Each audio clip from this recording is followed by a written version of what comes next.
Do you feel people think that you have your shit together, but that's not how you feel? In this video, let's break it down. It may be that you're suffering from high-functioning depression.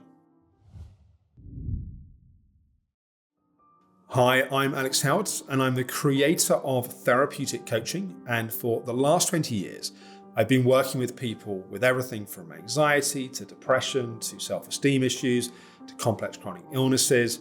My real passion is using the power of psychoeducation, like building awareness of what's happening, to open up pathways to change. And in this video, we're going to be exploring high-functioning depression. The first thing I want to say, often people that suffer from high-functioning depression are not people that recognize themselves as feeling depressed. Often they're people which are high performers, helpers, rescuers, taking care of other people, perfectionists, controllers, people that appear to the outside to have their life in good order and in a good place. Often they're the exemplary examples of people that are happy and sorted. On the inside, it can feel very different. Often we wouldn't use the word depression because that's not what it feels like. Often what it feels like is we feel numb. Like it's not feeling lots of bad feelings, sad feelings, it's the absence of feeling. And that absence of feeling doesn't just mean that we don't feel those difficult feelings, emotions. We don't feel the joy. We don't feel the excitement. We don't feel the fun. We don't feel the reward and the connections of life because we're shut down.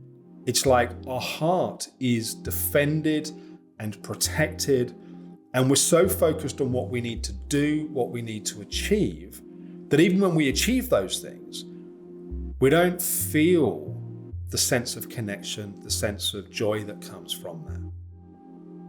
The second thing is, often there is an ongoing feeling of hopelessness. It's like we don't feel like we can change the environment or the circumstances that we're in anyway. In psychology, there's a concept called locus of control. Locus of control is the principle that we can directly impact the circumstances of our life, that we can change what's happening in our environment. If we have a low locus of control, but what's happening may be difficult, painful, may hurt, but we feel powerless to change it. So one of the qualities of high-functioning depression is that we keep going, like we're still trying to do all the stuff we're trying to do in our life, but we feel powerless to change it. The third thing is often the way that high-functioning depression reveals itself is in the coping strategies that we develop to try to survive. So this feeling of numbness, this feeling of sort of hopelessness, that rather than getting stuck in that place, we drink too much.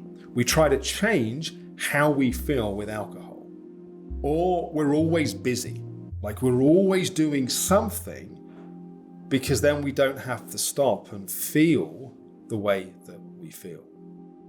Or maybe our coping strategy is that we're trying to rescue and help and save everyone else in the hope that if we give out enough to other people, that we'll get something back for ourselves. The problem with high-functioning depression is we are suffering. Other people don't realize we're suffering, and in a way, we don't fully recognize that we're suffering, because we're so busy avoiding feeling those feelings. So how do we change high-functioning depression? Like, what are the steps to being able to reclaim our life and to bring back the joy and the happiness and the connections in our life? Well, the first thing is we have to recognize what's happening. If you can see it, you don't have to be it. If you can recognize that actually you don't feel okay, and you are spending lots of effort trying to change how you feel, avoid how you feel, there's a sense of hopelessness that may be how it feels but may not be the truth, then that recognition in of itself can start to break the pattern. The second thing is if we can start to pierce the veil. if we can start to share with others like how we actually feel, that no longer, at least in that instance, do we have to keep maintaining that story and that kind of falseness, which is pushing away the help and the support that we need. So we've got to recognize what's happening, then we've got to open up. And then ultimately the pathway out of high functioning depression is not to feel less, it's actually to feel more. Rather than trying to get away from this feeling of numbness and emptiness and sort of disconnection, to move closer to our feelings. That also moves us closer to a connection to ourselves. And that can give us clarity on what it is that we actually want and need. So I'm curious, if you identify as suffering from high functioning depression, how do you avoid asking for help? What gets in the way of you talking to people about how you feel? What gets in the way of you being honest with yourself about how you feel? Let me know in the comments below this video. Please do also subscribe to my channel. We're doing more videos in this series, and also you'll get notifications as the latest episodes of my In Therapy series are released. And this is where you'll see me working with real life people in a real life clinical context. You'll see people work issues like high functioning depression and see what is possible for change and transformation. Thanks for watching.